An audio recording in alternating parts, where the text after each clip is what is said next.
Oxford from the inside. The good, the bad, but always the truth.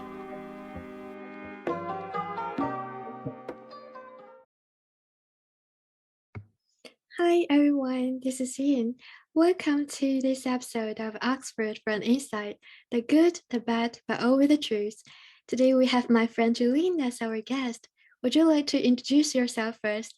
Yeah, hi. I'm an MPhil economics student at Oxford, and I'm currently in my first year of a two-year program. Welcome to the show. Thank you very much to join us. Today we're going to talk about Julin's study experiences, including moving to different countries while growing up and how it influenced her study. And we are also going to talk about how she evolved from, as she mentioned to me before, getting low scores to getting admitted to Oxford. First of all, could you please tell us more about yourself? Perhaps where are you from? Where did you study?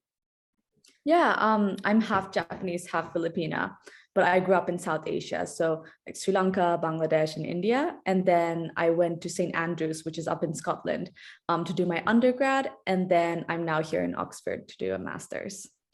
You really moved a lot from different countries in South Asia to Scotland and UK. How do you think moving to different countries influenced your study? Mm, I think that like obviously I'm really grateful to like grow up in these different cultures, but I think um I guess when it comes to like how it influenced me is that one um I'm really passionate in development work. I guess growing up in these communities like maybe really want to give back to where I grew up. And so that's like always been an important like career goal to have. But two, I think moving around, like especially during high school, it made it really academically challenging for me. And yeah, that was a struggle. So that like pros and cons. What specifically made it challenging for you? I think when it comes to like how I found academically challenging is that, for example, I moved when I was 16 between Bangladesh to India. So, and that was during like halfway through my international baccalaureate diploma. And this diploma happens like at the last 2 years of high school, which is, and it's equivalent to like A levels or AP in America, A levels in the UK. And I think what was challenging for me was that even though I didn't technically change my curriculum because both schools were in the IB program, it was clear that the different teaching styles made it like made the curriculum not exactly match up. So in my old school, like we would be on chapter 3 in chemistry, but then in my new school, they would already be on chapter 6. So I came in having this like small gap, but then this gap got bigger and bigger because I was just not able to catch up. And I found that the teaching style was so different. And I also found like the general transition of moving at the age of 16 quite difficult, that it ended up like the gap got bigger over time as time passed. Um, I think that consequently, like my grades ended up really declining a lot, where I ended up getting really low grades that I like, you kindly already shared at the beginning of the interview. Um, like I used to celebrate so much when I got D's in my test because that meant that I didn't fail and that meant I didn't have to stay after school and retake the exam. I ended up having like a 2.7 out of a 4 like US GPA, which is like so low. And I was predicted like a 26 out of a 45 in my IB, which is like just about passing. That yeah, it was just such, it has such a massive trickling effect when it came to not getting into the universities that I wanted to go to. And yeah. Yeah, that was quite tricky. Especially at the time you were a teenager, and that must be a very big mental burden for you. I think schools in different countries might have very different education systems, like the content you learn, teaching method, and examination systems as well, even though they're teaching the Yeah, so same. like Yeah. exactly your point. Like you just basically said it in such an eloquent way. It was just yeah, the difference in teaching styles as well as like the pace and like the attitude of my classmates was entirely different. And that, it just takes a lot of adjusting time to get used to. That really had a drop in my grades. And yeah, I didn't end up going to the university that like I wanted to go to at that time, but then that ended up with me taking a gap year and then you know fortunately, by the time exams came around, I managed to pull myself together and actually score 10 points higher than I predicted in my final exams. So despite taking the gap year, I was able to get into my dream university. That was so inspiring. What did you do during a gap year? Is it common for students to have a gap year in your region? Yeah, like I would say that out of my class, like other than me, two other students out of 120 pursued a gap year. So maybe in South Asia, it might not be really common, but I do think that like the concept of gap year has been growing over the years, because when I went to undergrad, I met so many friends who like did take a gap year as well and were always on the same page as me. And yeah, to answer your question, like what I did during my gap year is that, well, before, like at the start of my gap year, I thought I was going to pursue a degree in business management. So I went to a farm in the Philippines, which was run by an NGO, and it teaches the youth who come from poverty on how to create social enterprises using agricultural products. And just to be clear, like I wasn't doing any of the teaching. I was just like pretty much learning from these students, like what their experiences were. And it really gave me the opportunity to like understand more about my culture, because I didn't grow up in the Philippines. And I guess it also made me really shift from wanting to do business management to wanting to work in policy instead. So that was like one of the things I did. Another thing that I did is that I also wanted to make sure that I was learning throughout the year still. So I ended up studying diamonds, like the gemstones, and I received a diploma from the Gemological Association of Great Britain. And so for that, I was in London as well to study for it. So overall, I think I did like I had a really good, fruitful gap year where I was able to like expand on what I wanted to learn.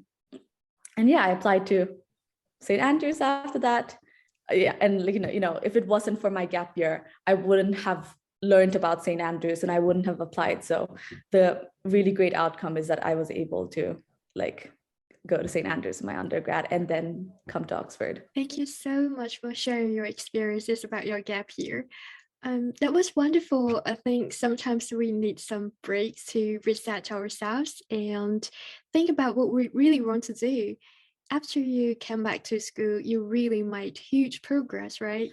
Yeah, I would say so. Like I mean, like not to toot my own horn, but like I think it was so important for me to take the break.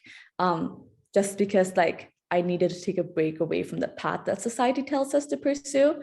And like going to the universities like after a gap year and then studying the subjects that I wanted to study, like made me realize that like anyone can be academically smart. Like in the subject that they want to pursue. So I think that, coming out of having like really bad grades in high school with almost every single subject, but then realizing that I still liked economics gave me the motivation to like spend time on it and like search for good teachers and like attend really good modules. And like this really, really helped me like with my grades because of my motivation and my passion, I guess, to become an economist. It's so wonderful to have passion for things you learn. So you started to expertise in economics in high school, right? Yeah, I mean, I wouldn't say like my like expertise, like I became an expert in high school, because that was like I was far from it. But and I'm still not an expert yet. Like it's still a long way to go, but I did start economics, like higher level econ in my course in high school. And yeah, while I enjoyed it, like I said, I didn't think that I was good at it, because I was convinced that I wasn't smart enough. And I definitely grew more over time instead. But yeah, that's when I started studying economics. What particularly inspired you to study economics? Yeah, I guess growing up in South Asia and like wanting to work in development like was a really strong reason of why I wanted to do economics. Like lots of people think that econ has to do with banking and finance, and while that is a part of it, like economics is actually about like maximizing opportunities based on situation. And so, they really provide useful tools for social related policies, and that's what I'm hoping to pursue. How did you form this understanding or perception about economics? I think that I like I also suspect that I've been influenced by my parents since my dad is in public policy as well as development. Although I didn't want to be like him, I suspect that the dinner table conversations about these issues made me like interested in these kind of topics, which also then made me interested in economic concepts, because once you start talking about it at the dinner table and then you start learning about it at school, it's definitely easier to visualize and understand the concepts. And then once you find it easier to understand the concepts, I guess it makes you more interested in the topic as well. So that kind of cycle definitely formed my understanding in econ. That's really insightful. I think that was really sweet and lovely. I can imagine dinner table conversations give you gradual, slow, but very profound inferences. So, what motivated you to apply for this degree at Oxford? Yeah, I went to St. Andrews for my undergrad, and then I did a joint honors degree in biology and econ because I wanted to, well, biology was to understand like the health and environmental related work from a scientific perspective. And then economics, I wanted to understand policy evaluation. But when I graduated, I didn't think that I had enough policy evaluation skills, which is why I decided to pursue a master's in econ and then ended up in Oxford. But I have to add that I was thinking of doing a master's in public policy for a really, really long time. And if it wasn't for my teachers, like encouraging me to take economics instead, like I don't think I would, like economics was just not in my plan. So I ended up pursuing economics also through my teachers' influences. And do you remember when you started to apply for Oxford? Yeah, so I started thinking about applications in general for masters like September, but it was because I wasn't thinking of applying to economics. My teachers encouraged me like in October, November, and then I started applying to Oxford for the January deadline, because there's the January and March deadline for Oxford, and I applied for the one in January. And that was the same for me. How's your study going currently? Do you find the study very different from your previous university? I would say that like course-wise, like it's definitely a very challenging course, especially since it's like a baby PhD is how they call it. Like it's equivalent to a first 2 years of PhD at the US, apparently. And I noticed that like I'm definitely like studying here like as an exam mode since day one in September, whereas when back in St. Andrews, I guess I would only start studying like a month before the exams. Like my exams are in April, like studying from September, that was a long stretch compared to before. I definitely also find that like people come from different backgrounds when it comes to like the level of experience they have with economics. So some people already have experience being a professional economist, or some already have a master's in economics as an MSc and they're wanting to change into an MPhil, or they may have taken more mathematically inclined courses more. So it was a lot of catching up, because it's not like from high school to undergrad where everyone's on the same page. It was definitely a lot of variation. But other than that, when it comes to the actual Oxford teaching style, because my university was in the UK as well, I found the lecture structure and like the concept of like submitting problem sets every week is very similar. So I didn't find that bit to be much of a difference. Thank you so much for sharing about that. I think many of our audience will be really interested in what a typical day looks like in your current study phase. Could you please tell us more about that? Yeah, so I guess my course has relatively high number of contact hours compared to other subjects. So it really does depend on courses. But for my course, we have classes every single day of the weekdays. So I generally have lectures or tutorials between 9 to 12:30. So the entire morning is classes. And then 12:30 to 1:30 or 2:30, I tend to go to lunch at Pembroke College. And, I really love that time because I see it as like a social time where I get to talk to other students in my college who are taking other courses. And then after that, I usually go to the library either by myself or with friends.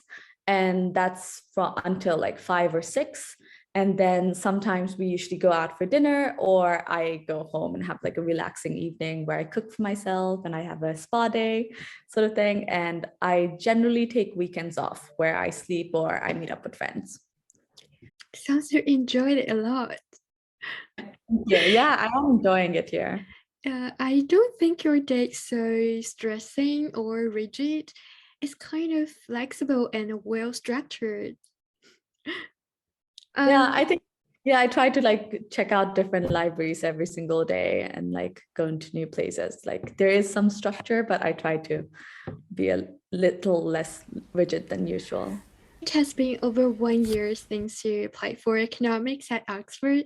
When you look back, do you have any advice for students who are into applying for this degree or students in general? Yeah, my biggest advice would be to not feel intimidated about applying to Oxford, but there's still layers to it, and I would summarize it into 3 layers. So one is obviously there's minimum requirements when applying to universities, including Oxford. So even if you are scraping it, which was the case for me, you should like submit your application if you want to, because you will be considered, and that already gives you an opportunity of coming here.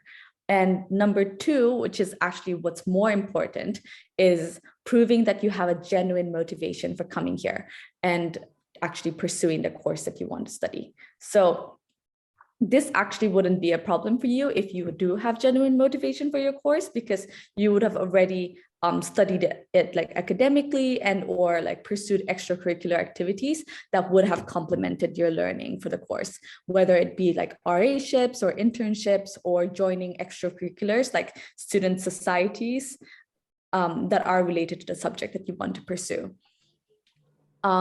I definitely want to shine importance on the extracurriculars outside academics, because for instance, like I do have classmates who didn't do an undergrad in economics, but they've done like so many other things that are complementary to economics and have shown genuine motivation that have earned them their place here. And the last layer is that I also think it's important that you should foster unique qualities about yourself that you could bring to your class. And everyone definitely has something in them, and it doesn't have to be so obvious. So I have really amazing classmates, like one did a joint degree in history in their undergrad as well. And I think that she understands like the nuances and the ethics of economic problems a lot more. And other people have done like banking or economic consulting for a few years before they joined as well. So they're able to share real life experiences to the class when regardless of experience, I do think everyone has a unique quality. Just be able to know yourself and understand that when writing your personal statement is really, really important. And overall, like as long as you're genuinely motivated for the course in your own unique way, it makes you a very good candidate for Oxford and anywhere else that you may apply to. So I highly, highly encourage that you apply. Thank you so much for all of your suggestions. I think they're so helpful and insightful. Well, great. Thank you so much for joining us. I really appreciate your time. Thanks everyone who is listening to this or watching this. Well, it's time to say bye now. Let's look forward to next episode. Bye. Bye.